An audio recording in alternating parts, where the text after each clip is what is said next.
Good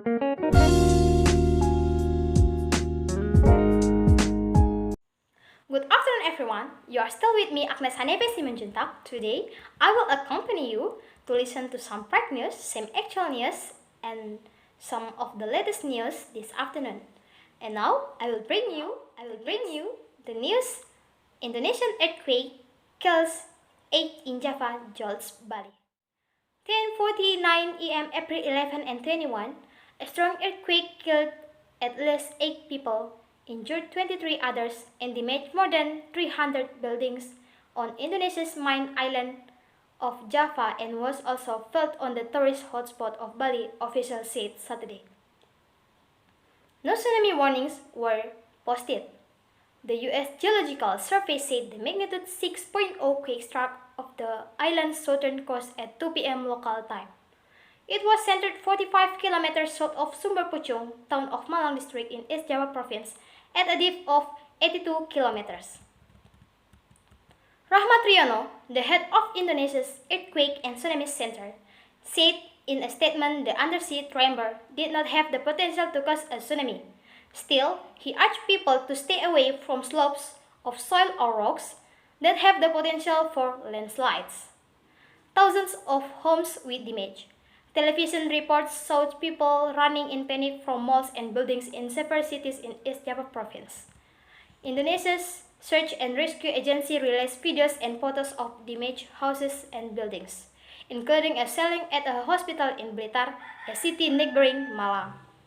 Authorities were still collecting information about the full scale of casualties and damage in the affected areas. Indonesia, a vast archipelago of 270 million people, is frequently struck by earthquakes, volcanic eruptions, and tsunamis because of its location on the Ring of Fire, an arc of volcanoes and fault lines in the Pacific Basin. In January, a magnitude 6.2 earthquake killed at least 105 people and injured nearly 6,500, while more than 92,000 were displaced, after striking Mamuju and Majene districts in West Sulawesi province. The next news will be presented by Harta Sigiro. Thank you. Now I'm Harta Sigiro will deliver the second news of our group. It's about the murder case of a student in Tanah Karo district. Police uncovered the murder case of a student named Aidila Savitri Surbakti, 22 years old, in Tanah Karo district, North Sumatra. They arrested and shot 30 years old Dedek Kurniadi, who was suspected of having committed the murder because he did not receive the debt that the victim had collected. The killings took place in Ajijulu village, Tigapanah district, Karo Regency, North Sumatra, on Friday, April 9, 2021 at night. The incident started when the victim was collecting money that had been borrowed by Dedek. However, this man did not accept and stabbed the victim in the chest, arms, and back to death.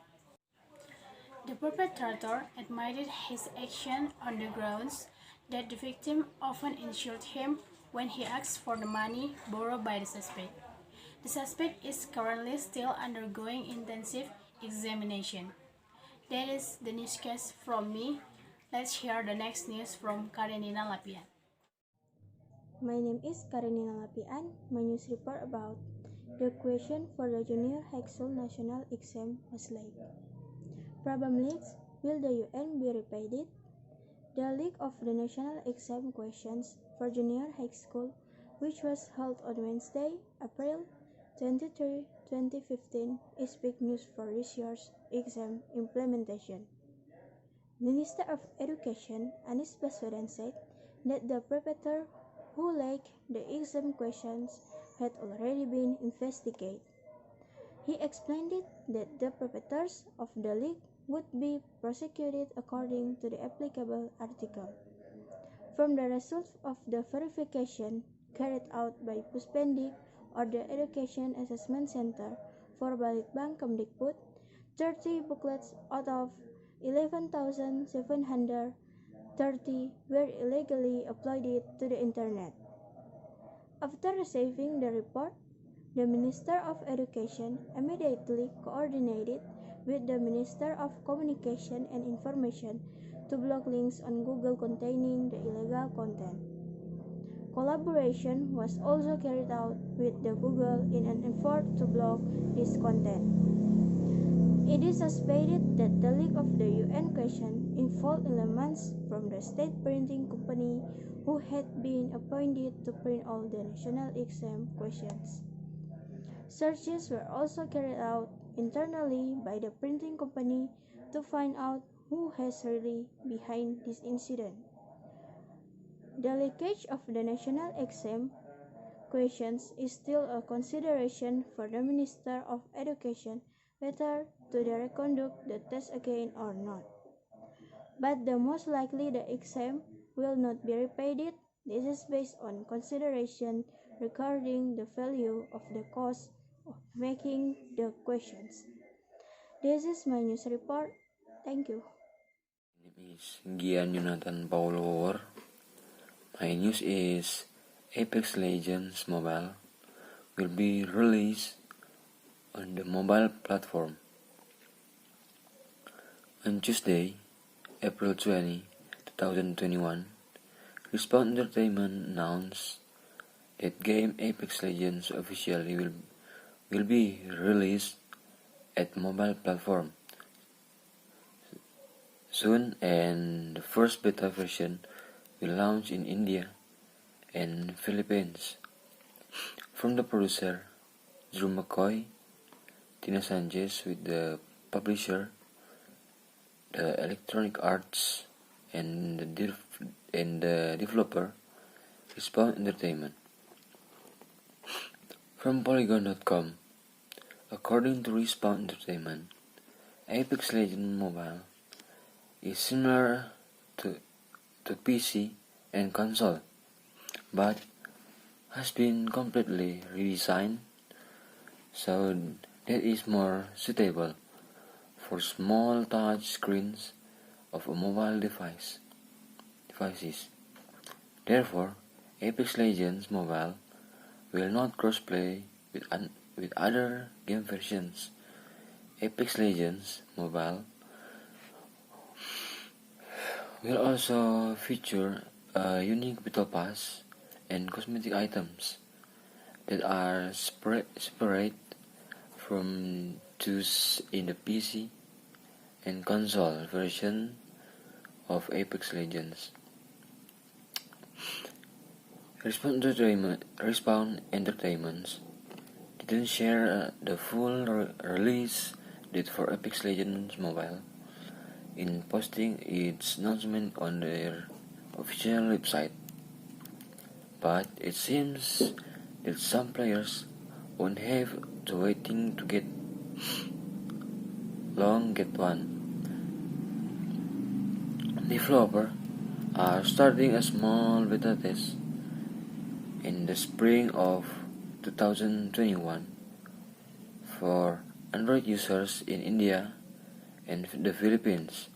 After that, the beta versions will gradually expand to iOS and other regions around the world. When the beta test started developing, Respawn said it will launch a pre-registration page that will allow players to show their interest in testing the game. Thank you.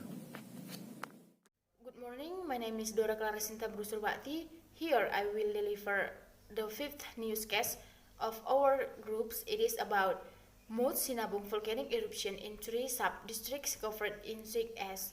Okay, Tuesday, February 3rd, 2021, Mount Sinabung located in Karo Regency, North Sumatra erupted again with 5,000 meters of volcanic ash. 3 sub-districts in Karo Regency, North Sumatra were exposed to dense volcanic ash. Kasbani explained that the eruption was more caused by overpressure and surface activity.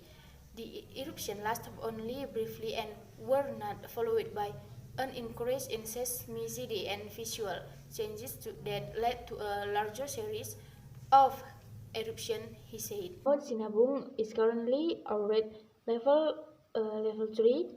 Residents are advised not, not to enter the region of Mount Sinabung. Despite the large eruption, officials noted that there were no injuries.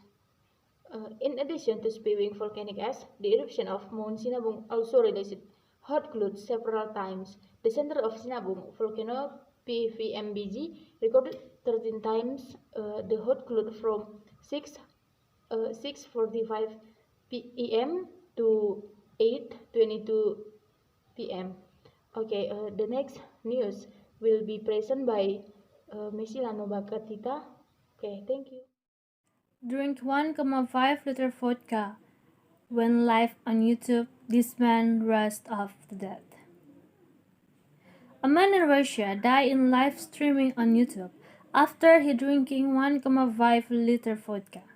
In this incident that happened in February, YouTuber who known as the Grandfather died in front of 150 viewers.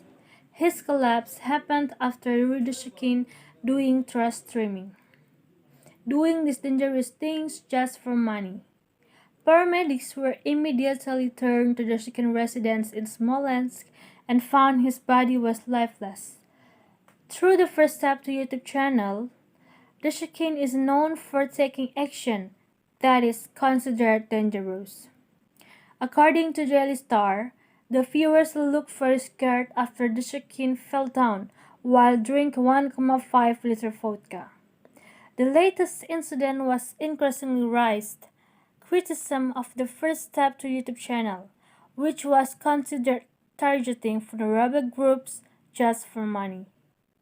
That is news from me. Thank you.